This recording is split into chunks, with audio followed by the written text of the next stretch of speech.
நம்முடைய இஸ்லாம் என்பது வெறும் தொழுகை மட்டும்தான் இஸ்லாமா? நோன்பு மட்டும்தான் இஸ்லாமா? ஹஜ் மட்டும்தான் இஸ்லாமா? இஸ்லாம் என்றால் ஒழுக்கங்களையும் செயல்பாடுகளையும் எல்லாவற்றையும் உள்ளடக்கியதான் இஸ்லாம். குணநலன்களையும் உள்ளடக்கியதான் இஸ்லாம். வலது கையால் சாப்பிட வேண்டும் என்று இஸ்லாம் சொல்கிறது. நீ வலது கையால் சாப்பிடுவது இஸ்லாம். ஆடை அணியும் போது வெள்ளை நிற ஆடை அணிந்தால் அது இஸ்லாம். நபிகள் நாயகம் வெள்ளை நிற ஆடை அணியுங்கள் என்று சொன்னார்கள். தலைவாரும் பொழுது செருப்பணியும் பொழுது ஆடை அணியும் பொழுது முதலில் வலது புறத்தை அணிந்தால் அது இஸ்லாம். பல் துலக்குவது இஸ்லாம். பார்வையை தாழ்த்துவது இஸ்லாம். அமானியத்தை பேணுவது இஸ்லாம். நோன்பு பெருநாள் ஹஜ் பெருநாளை கொண்டாடுவது இஸ்லாம். ஒருவனுக்கு கொண்டாட்டம் என்பது காதலர் தினம் அல்ல. இஸ்லாம் சொல்லக்கூடிய கொண்டாட்டங்களை மட்டும் கொண்டாடுவதுதான் இஸ்லாம். ஒருவன் தன்னுடைய மனைவியின் வாயில் ஊட்டி விடுவது கூட இஸ்லாம். நமக்கென்று ஒரு கலாச்சாரம் இருக்கிறது. நமக்கென்று ஒழுக்கங்கள் அல்லாஹ் கற்றுத் தந்திருக்கின்றான். நமக்கென்று பண்பாடுகள் இருக்கிறது. ஒவ்வொரு மதத்தவனும் ஒவ்வொரு கொள்கையினரும் அவனுடைய பண்பாடுகளை அவனுடைய கலாச்சாரத்தை தூக்கி பிடிக்கும் பொழுது நாம் நம்முடைய இறைவனிடமிருந்து கிடைக்கப்பட்ட இன்னதீன இன்தல்லாஹி இஸ்லாம், அல்லாஹ்விடத்தில் ஏற்றுக்கொள்ளப்பட்ட ஒரே மார்க்கம் இஸ்லாம். அந்த பண்பாடுகளை நாம் பேண வேண்டுமா இல்லையா? அளவிலா அருளாளனும் நிகரிலா பேரன்புடையவனுமாகிய எல்லாம் வல்ல அல்லாஹுவின் திருப்பெயரால் ஆரம்பம் செய்கின்றேன். அன்பிற்குரிய சகோதரர்களே, காதல் என்ற வார்த்தை வந்துவிட்டாலே நமக்கு முதலில் செல்லக்கூடியது தற்போதைய நவநாகரிக உலகில் ஒரு ஆண் ஒரு பெண்ணை நேசிப்பது. இதுக்கு பேர் தானே காதல். என்னவென்ற என்ன அர்த்தம் என்று தெரியாதவர்கள் கூட, ஒரு 8 வயசு 7 வயசு பிஞ்சுகள் கூட அவர்கள் இந்த காதல் என்ற வார்த்தையை என்ன செய்கிறாங்க, பயன்படுத்துகிறாங்க. இது தொடர்பாக ஆயிரக்கணக்கான சினிமாக்கள், லட்சக்கணக்கான பாடல்கள் இந்த காதல் என்பதற்காக. நாம் எதை காதலிக்க வேண்டும், இஸ்லாம் எதை காதலிக்க சொல்கிறது? இன்றைக்கு நவீன உலகத்திலே காதல் என்ற பெயரில் இன்றைக்கு குடும்பங்கள் எவ்வாறு சீரழிக்கப்படுகிறது, இளைஞர்கள் எவ்வாறு சீரழிக்கப்படுகிறார்கள், நம்முடைய மனநிலை எவ்வாறு பாதிக்கப்படுகிறது என்பதையெல்லாம் தெரிந்து கொள்வதற்காகத்தான், நாம் இஸ்லாமிய ஒளியில் புரிந்து கொள்வதற்காகத்தான் இஸ்லாத்தை காதலிப்போம் என்ற தலைப்பு எனக்கு தரப்பட்டிருக்கிறது. அன்பிற்குரிய சகோதரர்களே, நம்முடைய இஸ்லாம் ஒரு ஆண் பெண் மீது வைக்கக்கூடிய நேசத்தை இஸ்லாமிய பார்வையில் 2ஆக பிரிக்கலாம். ஒன்று கற்பொழுக்கமிக்க நேசம், கற்பொழுக்கமிக்க நேசம் காதல். இன்னொன்று கற்பொழுக்கத்திற்கு எதிரான ஒரு காதல். ஒவ்வொரு கணவனும் தன்னுடைய மனைவியை நேசிக்க வேண்டும் என்பதை இஸ்லாம் மிகவும் வலியுறுத்துகிறது. அல்லாஹ் மனிதர்களாகிய உங்களில் இருந்தே, ஆண்களில் இருந்தே அல்லாஹ் மனிதனுக்கு வாழ்க்கை துணையாக வரக்கூடிய வாழ்க்கை பெண்களை அல்லாஹ் படைத்திருக்கின்றான், மனைவியரை அல்லாஹ் படைத்திருக்கின்றான். எதற்காக? தஸ்குனு இலைஹா, கணவனாகிய நீங்கள் உங்கள் மனைவியிடம் நிம்மதி பெற வேண்டும் என்பதற்காகவும், வஜஅல பைனக்கும் மவத்தத்தம் வ ரஹ்மா, கணவனுக்கும் மனைவிக்கும் மத்தியிலே அன்பையும் நேசத்தையும் அல்லாஹ் ஏற்படுத்தி இருப்பதும் அல்லாஹ்வுடைய சான்றுகளில் உள்ளது. அன்புக்கு பெயர் தான் காதல். நபிகள் நாயகம் ஸல்லல்லாஹு அலைஹி வஸல்லம் நேசத்தை வெளிப்படுத்தினார்கள். சஹீஹுல் புகாரியிலே பதிவு செய்யப்பட்டிருக்கிறது. நபிகள் நாயகம் ஸல்லல்லாஹு அலைஹி வஸல்லம் அவரிடம் கேட்கப்படுகிறது. சஹீஹுல் புகாரியில் 3662வது செய்தியாக பதிவு செய்யப்பட்டிருக்கிறது. அல்லாஹ்வின் தூதரிடம் கேட்கப்படுகிறது, அல்லாஹ்வின் தூதரே, ஐயுன் நாசி அஹப்பு இலைக், உங்களுக்கு மிகவும் மனித குலத்திலேயே மனிதர்களிலேயே உங்களில் மிகவும் நேசத்திற்குரியவர் யார்? இன்னொரு வார்த்தையில் சொல்வதாக இருந்தால், மனித குலத்திலேயே நீங்கள் மிகவும் யாரை காதலிக்கிறீர்கள் என்பதுதான் அந்த வார்த்தையுடைய அர்த்தம். உங்களை மிகவும் நேசத்திற்குரியவர் யார் என்று கேட்கும் பொழுது நபிகள் நாயகம் சொன்னால் ஆயிஷா. நபிகள் நாயகம் சொன்ன முதல் பதில் என்ன? இந்த மனித குலத்திலேயே என்னுடைய அன்பிற்குரியவர், என்னுடைய நேசத்திற்குரியவர் ஆயிஷா. அல்லாஹ்வின் தூதர் அந்த சஹாபி கேட்டார், ஓ மினர் ரிஜால், ஆண்களில் நீங்கள் யாரை நேசிக்கிறீர்கள்? நபிகள் நாயகம் சொன்னார்கள் அபூஹா சும்மா உமர் என்று ரசூல் ஸல்லல்லாஹு அலைஹி வஸல்லம் பல சஹாபாக்களுடைய பெயரை பட்டியலிட்டார்கள் என்பதை அம்ர் இப்னு ஆஸ் ரலியல்லாஹு அன்ஹு அவர்கள் நமக்கு அறிவிக்கிறார்கள். நபிகள் நாயகம் ஸல்லல்லாஹு அலைஹி வஸல்லம் அவர்கள் தன்னுடைய மனைவியை நேசித்திருக்கிறார்கள். தன்னுடைய மனைவிமார்களை அவர்கள் காதலித்திருக்கிறார்கள். ஆயிஷா ரலியல்லாஹு அன்ஹா அவர்களைத்தான் அவர்கள் மனித குலத்திலேயே மிக அதிகமான நேசத்திற்குரியவர்களாக அவர்கள் நேசம் கொண்டிருக்கிறார்கள் என்பதை பார்க்கிறோம். அல்லாஹ்வின் தூதர் ஸல்லல்லாஹு அலைஹி வஸல்லம் சொன்னார்கள், திருமிதியிலே பதிவு செய்யப்பட்டிருக்கிறது, அல்லாஹ்வின் தூதர் சொன்னார்கள், அக்மலுல் மூமினீன ஈமானன் அஹ்ஸனுஹும் குலுகன். இறை நம்பிக்கையாளர்களிலேயே, அல்லாஹ்வை நம்பிக்கை கொண்ட மக்களிலேயே இறை நம்பிக்கையில் முழுமை அடைந்தவர் யார் தெரியுமா? இறை நம்பிக்கை என்பது அது எல்லோரும் அதில் முழுமையானவர்களாக இருக்க முடியாது. இறை நம்பிக்கை என்பது பல்வேறு பிரிவுகளை கொண்டது, பல்வேறு வாசல்களை கொண்டது. ஒருவர் லா இலாஹ இல்லல்லாஹ் முஹம்மது ரசூலுல்லாஹ் என்ற கலிமாவை ஏற்றுக்கொண்டால் அவர் இஸ்லாம் என்கின்ற அந்த வட்டத்திற்குள் வந்து விட்டார். அடிப்படையாக அவர் மூமினாக மாறிவிட்டார். ஆனால் மூமினாக இருக்கக்கூடிய அனைவருமே ஈமானில் சமதரம் கிடையாது. ஏனென்றால் ஒருவர் வணக்க வழிபாடுகளில் ஈமானில் முழுமையடையாதவராக இருப்பார், தொழுகைகளை சரியாக பேணாதவராக இருப்பார். சிலர் தொழுகைகளை சரியாக பேணுவார்கள், உபரியான வணக்கங்களிலே அவர்களிடம் பல குறைபாடுகள் இருக்கும். சிலர்கள் முஸ்லிம்களாக இருப்பார்கள், ஆனால் ஹலால் ஹராமை பேணாதவர்களாக இருப்பார்கள், வட்டி வாங்கக்கூடியவர்களாக இருப்பார்கள், வரதட்சணை வாங்கக்கூடியவர்களாக இருப்பார்கள், மது அருந்தக்கூடியவர்களாக இருப்பார்கள், சூதாட்டத்தில் ஈடுபடக்கூடியவர்களாக இருப்பார்கள். சிலர் அடிப்படையில் முஸ்லீமாக இருப்பார்கள், ஆனால் பிதஆவான காரியங்களை அவர் செய்து கொண்டிருப்பார்கள், அந்த விஷயத்திலே அவர்கள் வழிகேட்டில் இருப்பார்கள். சில அடிப்படையில் முஸ்லிம்களாக இருப்பார்கள், ஆனால் அவர்களிடம் இஸ்லாம் சொல்லக்கூடிய ஒழுக்க மாண்புகள் இருக்காது, அவர்கள் ஒழுக்கங்களிலே வழிகேட்டில் இருப்பார்கள். சில அடிப்படையில் முஸ்லிம்களாக இருப்பார்கள், ஆனால் அவர்கள் இஸ்லாம் சொல்லக்கூடிய குண நலன்களிலே வழிகேட்டில் இருப்பார்கள். ஒருவன் பிதஆக்களை விட்டு விலகி நேர்வழிக்கு வருவது நேர்வழி, பிதஆக்களை செய்து கொண்டிருந்தால் அந்த விஷயத்தில் அவன் வழிகேட்டில் இருக்கிறான். ஒருவன் வணக்க வழிபாடு சரியாக செய்யாமல் இருந்தால் அந்த விஷயத்தில் அவன் வழிகேட்டில் இருக்கிறான். ஒருவன் ஹலால் ஹராமை பேணாமல் இருந்தால் அந்த விஷயத்தில் அவன் வழிகேட்டில் இருக்கிறான். ஒருவனிடம் ஒழுக்க மாண்புகள் இல்லாமல் இருந்தால் அந்த விஷயத்தில் அவன் வழிகேட்டில் இருக்கிறான். அப்படி என்று சொன்னால் அல்லாஹ் ரப்புல் ஆலமீன் யஸீதுல்லாஹுல்லதீன ஆமனு அல் ஹுதா, இறை நம்பிக்கையாளர்களுக்கு அல்லாஹ் நேர்வழியை அதிகப்படுத்தி கொண்டே இருக்கிறான். நாம் ஏகத்துவ கலிமாவை சொல்லி அடிப்படையை விளங்கி ஒருவன் இஸ்லாத்திற்கு வந்துவிட்டால், முஸ்லீமாக ஆகிவிட்டால், அவன் எல்லா நேர்வழியிலும் பரிபூர்ணம் அடைந்தவனாக ஆக முடியாது. அவனுடைய குணநலன்கள் மேம்படும் பொழுது அவனிடம் நேர்வழி அதிகரிக்கிறது. அவன் பிதஆக்களை விட்டு விலகும் பொழுது அவனிடம் நேர்வழி அதிகரிக்கிறது. அவனிடம் நற்குணங்கள் அதிகரிக்கும் பொழுது அவனிடம் நேர்வழி அதிகரிக்கிறது. அவனிடம் ஒழுக்க மாண்புகள் அதிகரிக்கும் பொழுது அவனிடம் நேர்வழி அதிகரிக்கிறது. அவன் ஹராம்களை விட்டு விலகும் பொழுது அவனிடம் நேர்வழி அதிகரிக்கிறது. அப்ப நேர்வழி என்பது, ஈமான் என்பது, அது முழுமையடைய வேண்டும் என்றால் அதில் ஒரு அம்சம் நற்குணம். நபிகள் நாயகம் சொன்னார்கள், அக்மலுல் மூமினீன ஈமானன் அஹ்ஸனுஹும் குலுகன். இறை நம்பிக்கையாளர்களில் முழுமையடைந்த ஈமான்தார் யார் தெரியுமா? அவர்களில் நற்குணம் மிக்கவர் தான். அந்த நற்குணம் என்பது அது பல வகைப்பட்டாலும் அதில் மிகச்சிறந்த நற்குணம் என்ன தெரியுமா? ஹியாருக்கும் நிசாயிம் குலுகன். உங்களில் சிறந்தவர் யார் என்று சொன்னால் தங்களுடைய மனைவியரிடம் நற்குணத்தோடு பாசத்தோடு நேசத்தோடு நடந்து கொள்ளக்கூடியவர்கள் தான் உங்களில் சிறந்தவர்கள். இஸ்லாம் பெண்களை நேசிப்பதை வலியுறுத்துகிறது, காதலை வலியுறுத்துகிறது.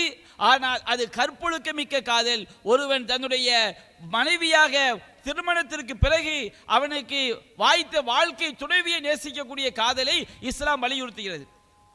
இதுதான் கற்பொழுக்கமிக்க ஒரு காதல். நபிகள் நாயகம் ஸல்லல்லாஹு அலைஹி வஸல்லம் சொன்னார்கள், சஹீஹுல் புகாரியில் 2742வது செய்தியாக பதிவு செய்யப்பட்டிருக்கிறது. அல்லாஹ்வின் தூதர் சொன்னார்கள், வ இன்னக மஹ்மா அன்ஃபக்த மின் நஃபகா, நீ எந்த ஒரு செலவை செய்தாலும் ஃபஇன்னஹா ஸதகா, அது உனக்கு தர்மம். ஹத்தல் லுக்மா அல்லதி தர்ஃபஉஹா ஃபிம்ராத்திக், உன்னுடைய மனைவியின் வாயில் நீ ஊட்டக்கூடிய ஒரு கவள உணவாக இருந்தாலும் சரி, அதுவும் உனக்கு தர்மமாக நல்லறமாக அமையும் என்று சொன்னார்கள். வஃபி புதுஅத்தி அஹதிக்கும் ஸதகா, உங்கள் மனைவியரோடு நீங்கள் தாம்பத்தியத்தில் ஈடுபடுவதும் நல்லறம் என்று சொன்னார்கள்.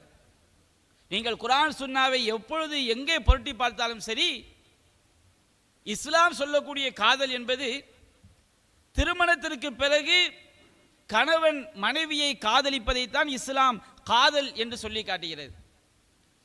அந்த காதல் நபிகள் நாயகம் ஸல்லல்லாஹு அலைஹி வஸல்லம் அந்த காதலை ஆதரித்திருக்கின்றார்கள். சஹீஹுல் புகாரியிலே பார்க்கிறோம், ஒரு சம்பவத்தை நாம் பார்க்கிறோம்.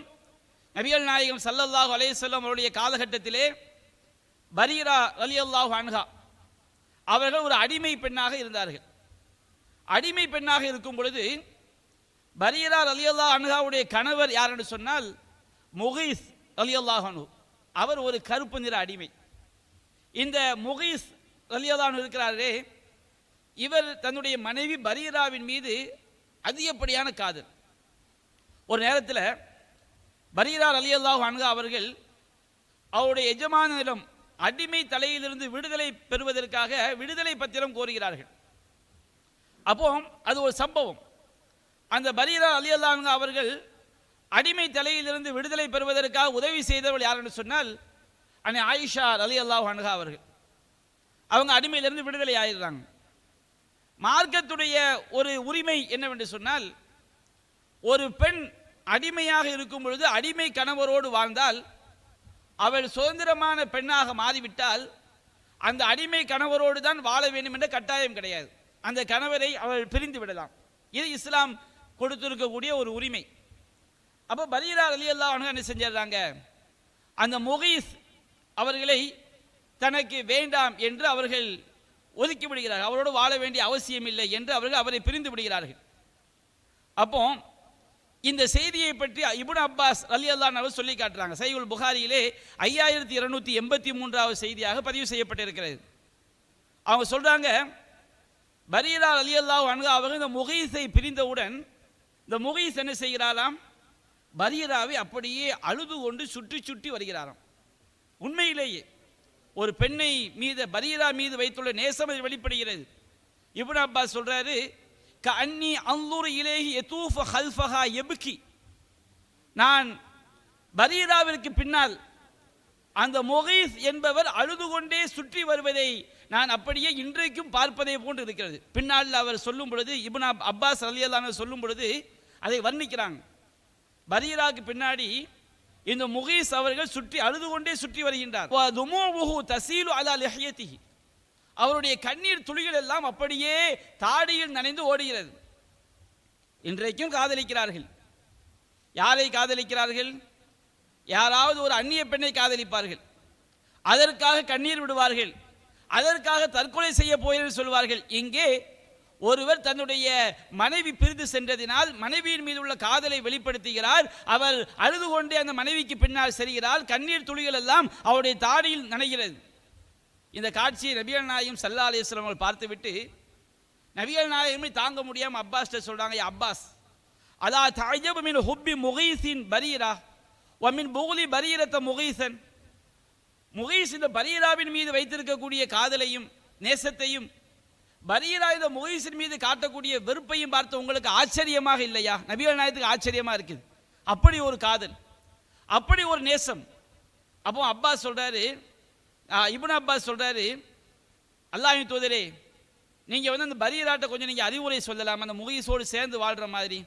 அப்ப நபிகள் நாயகம் ஸல்லல்லாஹு அலைஹி வஸல்லம் அந்த பரீரா ரலியல்லாஹு அன்ஹு அவரை அழைத்து, லவ் ராஜஅதிஹி, ஏமா அந்த முகீஸோட நீங்க சேர்ந்து வாழலாமே என்று சொல்லும் பொழுது பரீரா அவர்கள் கேட்டார்கள், யா ரசூலல்லாஹ் தஅமுர்னி, நீங்க எனக்கு உத்தரவிடுகிறீர்களா அப்படின்னு கேட்கிறாங்க. உத்தரவு, அல்லாஹ்வுடைய தூதர் உத்தரவு என்று சொன்னால் அதை மறுத்தால் அது குஃப்ராகிவிடும், அதை மறுத்தால் பாவமாகிவிடும். நீங்கள் எனக்கு உத்தரவாக சொல்கிறீர்களா, அவரோடு சேர்ந்துதான் வாழ வேண்டுமா? நபிகள் நாயகம் அல்லாஹ்வுடைய மார்க்கத்தை எதிராக பேச மாட்டார் அல்லவா? அப்ப நபிகள் நாயகம் சொன்னார்கள், இன்னமா நான் அஷ்ஃபஉ, நான் பரிந்துரை தான் செய்கிறேன், அவரோடு சேர்ந்து வாழ வேண்டும் என்ற கட்டாயம் கிடையாது. ஆனால் அவர் உன் மீது நேசம் வைத்திருக்கிறார், உன் மீது பாசம் வைத்திருக்கிறார், உனக்காக அழுதுகின்றார், உனக்காக உன் பின்னாடியே சுற்றுகின்றார், நீ அவரோடு சேர்ந்து வாழலாம் அல்லவா? அப்போ அந்த அம்மா சொன்னாங்க, லா ஹாஜத் லி ஃபீஹி, லா ஹாஜத் லி ஃபீஹி, எனக்கு அவருடைய எந்த தேவையும் இல்லை. இந்த ஹதீஸை நீங்க கொஞ்சம் சிந்திச்சு பார்த்தீங்கன்னா, நபிகள் நாயகம் ஸல்லல்லாஹு அலைஹி வஸல்லம் அவர்களே காதலை சேர்த்து வைப்பதற்கு முயற்சி பண்ணியிருக்கிறாங்க. ஆனால் இது எந்த காதல்?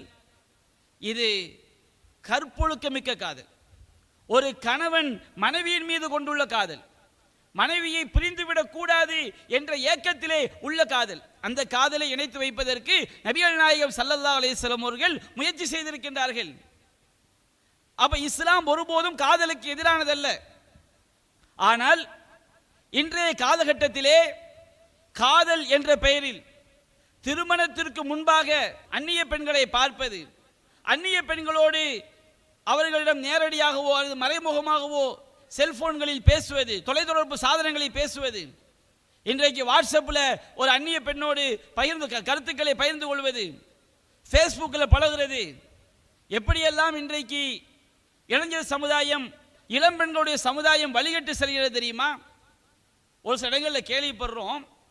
பல சம்பவங்களுடைய பின்னணி வரும்போது ஒரு பெண் வாட்ஸ்அப் மூலமாக ஒருவனுக்கு ஒரு தகவலை அனுப்புகிறாள். அப்படியே அவர்கள் தங்களுக்குள் அவர்கள் தனிமையில், வாட்ஸ்அப்னா தனிமை தானே, தனியாக சந்திச்சு பேசுறதும் வாட்ஸ்அப்பில் ஒரு அந்நிய பெண்ணோடு உறவாடுவதற்கு என்ன வித்தியாசம் இருக்குது? டெலிஃபோனில் ஒரு அந்நிய பெண்ணோடு பேச என்ன இருக்குது? ஒரு பெண் ஒரு ஆணுடைய பெயரில் ஒருவனோடு தொடர்பு கொள்கிறார். தொடர்பு கொண்டு கருத்துக்களை பரிமாறிக்கொண்டே வரும் பொழுது ஒரு நேரத்தில் இருவரும் இவன் ஆண் என்று நினைத்து அந்த பெண்ணோடு பழகி கொண்டிருக்கிறான். அவள் ஒரு நேரத்தில் தான் யார் என்பதை வெளிப்படுத்துகின்றாள். அவனை நேசிப்பதாக கூறுகின்றாள். இருவருக்கு மத்தியில் அப்படியே தொடர்புகள் வளர்கிறது. இறுதியில் குடும்பத்தில் அது தெரிந்து அது மிகப்பெரிய பிரச்சனையாக மாறுகிறது. இன்றைக்கு இப்படியெல்லாம் கள்ளத்தனமாக ஒரு இளைஞன் ஒரு இளம்பெண்ணோடு தொடர்பு கொள்கிறான், ஒரு இளம்பெண் ஒரு இளைஞனோடு தொடர்பு கொள்கிறார்கள்.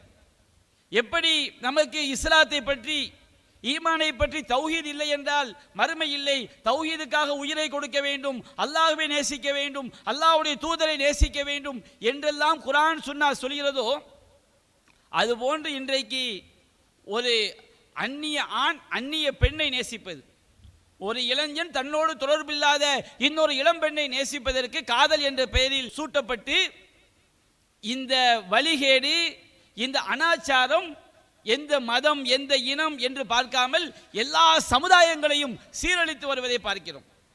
எல்லா சமுதாயங்களிலும் ஒழுக்கக்கேடு அதிகரித்து வருவதை பார்க்கிறோம். பல குடும்பங்களில் இதை காரணமாக வைத்தே பல தற்கொலைகள் நடைபெறுவதை பார்க்கிறோம். பலர் தங்கள் உயிரை மாய்த்துக் கொள்வதை பார்க்கிறோம். பலர் மனநோயாளியாக மாறிவிடுவதை பார்க்கிறோம். இதற்கெல்லாம் என்ன காரணம்? இதற்கெல்லாம் அடிப்படையான காரணம் இந்த சினிமா என்பதை நாம் மறுத்துவிட முடியாது. சினிமாக்கள் தான் மக்களை சீரழிக்கிறது. சினிமாக்களை ஒருவனை பார்த்துவிட்டால், ஒரு சினிமா நடிகனை பார்த்துவிட்டால் அவன்தான் எல்லா மக்களையும் காப்பாற்றக்கூடியவன் என்பதை போன்று அறியாத மக்களிடம், புரியாத மக்களிடம் அவருடைய சிந்தனையில் அப்படியே பதிய வைக்கப்படுகிறது. எத்தனையோ சினிமா நடிகர்களை விட இங்கே அமர்ந்திருக்கக்கூடிய இளைஞர்கள் அழகாக இருக்கிறார்கள். எத்தனையோ சினிமா கதாநாயகிகளை விட அழகிய பெண்கள் இருக்கிறார்கள். ஆனால் இந்த சினிமா கூத்தாடிகள் தான் மிக சிறந்தவர்களை போன்று, மக்களை காப்பாற்ற வந்தவர்களை போன்று ஒரு சிந்தனை திரும்ப திரும்ப ஒரு குழந்தை பிறந்ததில் இருந்து நம்முடைய இந்திய நாட்டில், இன்றைய உலகம் முழுவதிலும் பல நாடு என்ன நடக்கிறது? ஒரு குழந்தை பிறந்ததில் இருந்து அது பெரியவன் ஆகின்ற வரை திரும்ப திரும்ப திரும்ப திரும்ப சினிமா கதாநாயகிகளை பார்த்து, சினிமாவுடைய சிந்தனை, சினிமாக்களை பார்த்து, பாடல்களை பார்த்து, வீட்டில் இருந்தாலும் சினிமா, பள்ளிக்கூடம் சென்றாலும் சினிமா, வாத்தியார்மார்கள் ஆசிரியர்கள் பேசுவதும் சினிமாக்களை தொட்டு, பத்திரிகையில் படிப்பதும் சினிமாக்களை பற்றி, செல்போன்களில் வருவது சினிமாக்களை பற்றி, அவர்கள்தான் நம்முடைய முன்மாதிரி, நம்முடைய கதாநாயகிகள் என்று ஈமான் எப்படி உள்ளத்தில் பதிய வைக்க வேண்டுமோ அதே போன்று சினிமா கதாநாயகர்கள் பதிய வைக்கப்படுகிறார்கள். அவன் எதை சினிமாவில் காட்டுகிறானோ அதுதான் வாழ்க்கை என்று இளைஞர்கள் நம்புகிறார்கள். இன்றைக்கு இளைஞர்கள் செய்யக்கூடிய எல்லா அநியாயங்களுக்கும் ஒரு வகையில் சினிமா காரணமாக இருக்கிறது. பொது வெளியில் அவன் பெரியவர்களை மதிக்காமல் இருப்பதை அவன் எங்கிருந்து படித்திருப்பான்? சினிமாவிலிருந்து படித்திருப்பான். அவன் மற்றவர்களை கேலி செய்வதை எங்கிருந்து படித்திருப்பான்? சினிமாவிலிருந்து படித்திருப்பான். புகை பழக்கத்தை எங்கிருந்து படித்திருப்பான்? சினிமாவிலிருந்து படித்திருப்பான். போதை பழக்கத்தை எங்கிருந்து படித்திருப்பான்? சினிமாவிலிருந்து படித்திருப்பான். தன்னுடைய முடியை எவ்வாறு வைத்திருக்க வேண்டும், ஆடை எவ்வாறு வைத்திருக்க வேண்டும், மற்றவனை எப்படி பேச வேண்டும், அது சரியா தப்பாவெல்லாம் அவனுக்கு தெரியாது.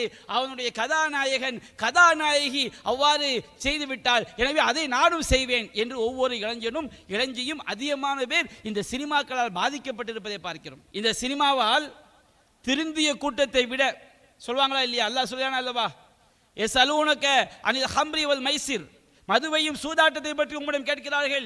குல் ஃபீஹிமா மனாஃபிஉ லின்னாஸ், அதில் மக்களுக்கு சில பயன்களும் இருக்கிறது. ஆனால் வ இஸ்முஹுமா அக்பரு மின் நஃபைஹிமா, அதில் உள்ள நன்மைகளை விட அதில் உள்ள பாவங்கள் பெரிதும் அல்லாஹ் சொல்லி காட்டுகின்றான். அதை விட கேடு கெட்டது இந்த சினிமா என்பது. இந்த சினிமாவின் மூலமாகத்தான் இரத்தத்திலே ஊறியதை போன்று இந்த காதல் என்பதை ஆக்கிவிட்டார்கள். எப்படிப்பட்ட காதல்? விபச்சார காதல். திருமணம் முடித்த பிறகு ஒரு கணவன் ஒரு மனைவியை நேசிக்கின்ற காதலை பற்றி இன்றைக்கு சொல்லவில்லை. இன்றைக்கு அவர் சொல்லக்கூடிய காதல் திருமணத்திற்கு முன்பாக கற்பொழுக்கம் இல்லாத நேசம் என்ற பெயரிலே அவர்கள் இன்றைக்கு வளர்ந்திருக்கிறதே. தவறான தொடர்புகள், கள்ளத்தனமான பேச்சுகள், வீட்டை விட்டு படிதாண்டி ஓடுதல், இதைத்தான் இன்றைய உலகம் காதல் என்று சொல்கிறது.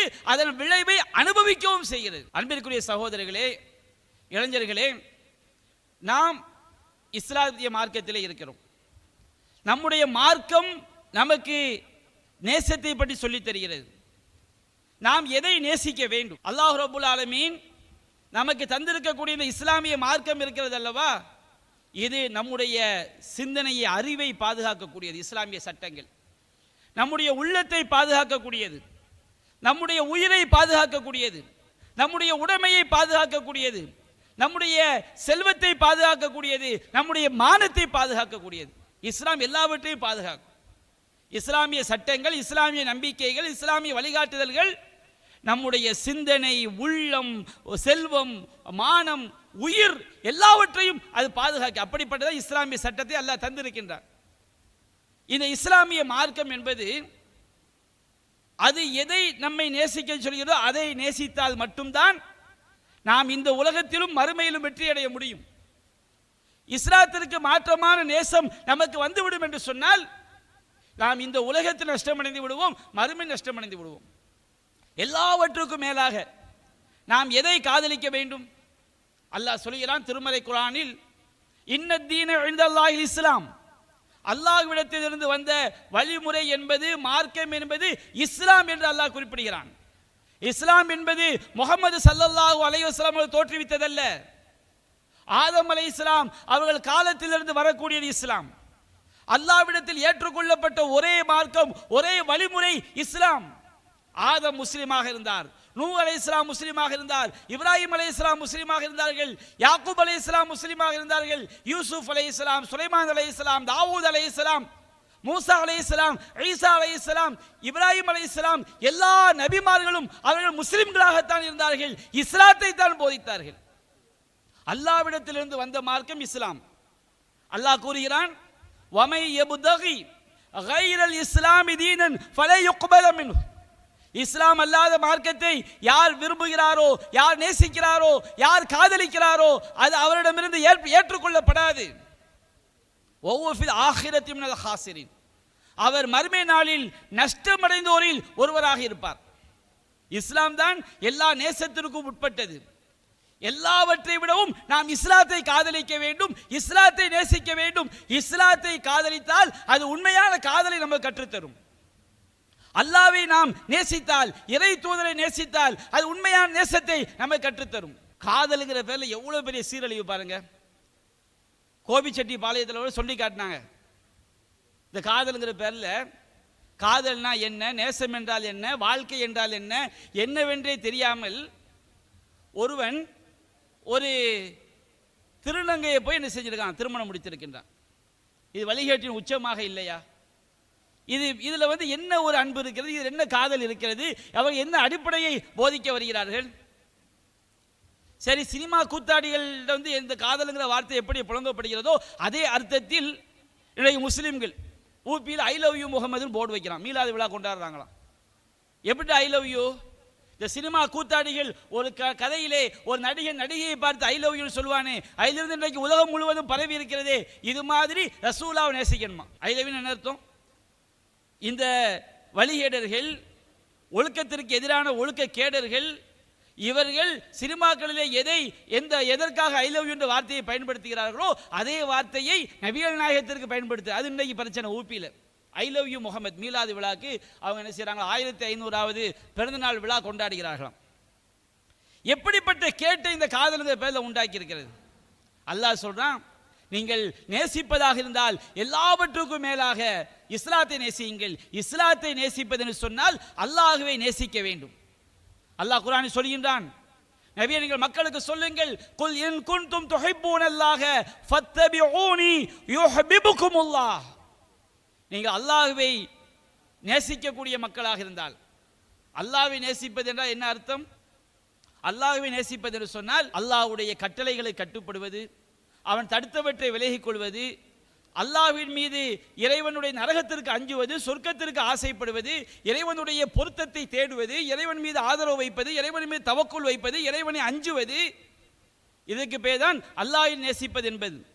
அல்லாஹ்வை நாம் நேசிப்பது என்றால் யாரை பின்பற்ற வேண்டும்? நபிகள் நாயகத்தை அல்லாஹ் சொல்கிறான், ஃபத்தபிஊனி, நபியாகி என்னை பின்பற்றுங்கள், யுஹிப்புகுமுல்லாஹ், அல்லாஹ் உங்களை நேசிப்பான்.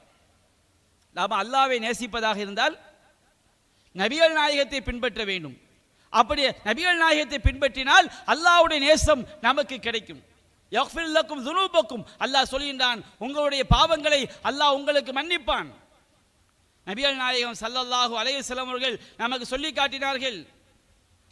அல்லாஹ் கூறுகின்றான், எல்லோருக்கும் அல்லாஹ், எல்லா ஈமான் கொண்ட எல்லா மூமின்களுக்கும், இளைஞர்களுக்கும், ஆண்களுக்கும், பெண்களுக்கும் அல்லாஹ் சொல்கின்றான், நபியே நீங்க மக்களுக்கு சொல்லுங்கள், குல் இன்கான ஆபாவுக்கும் வ அபுனாவுக்கும் வ இஹ்வானுக்கும் வ அஸ்வாஜுக்கும் வ அஷீரத்துக்கும் வ அம்வாலுன் இக்தரஃப்துமூஹா வ திஜாரத்துன் தக்ஷௌன கஸாதஹா வ மசாகினு தர்லௌனஹா.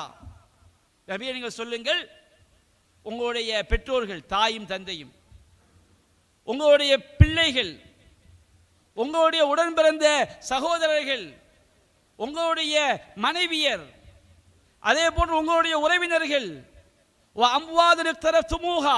நீங்கள் சம்பாதித்த செல்வங்கள், நஷ்டமாகி விடுமோ என்று நீங்கள் அஞ்சக்கூடிய வியாபாரங்கள்,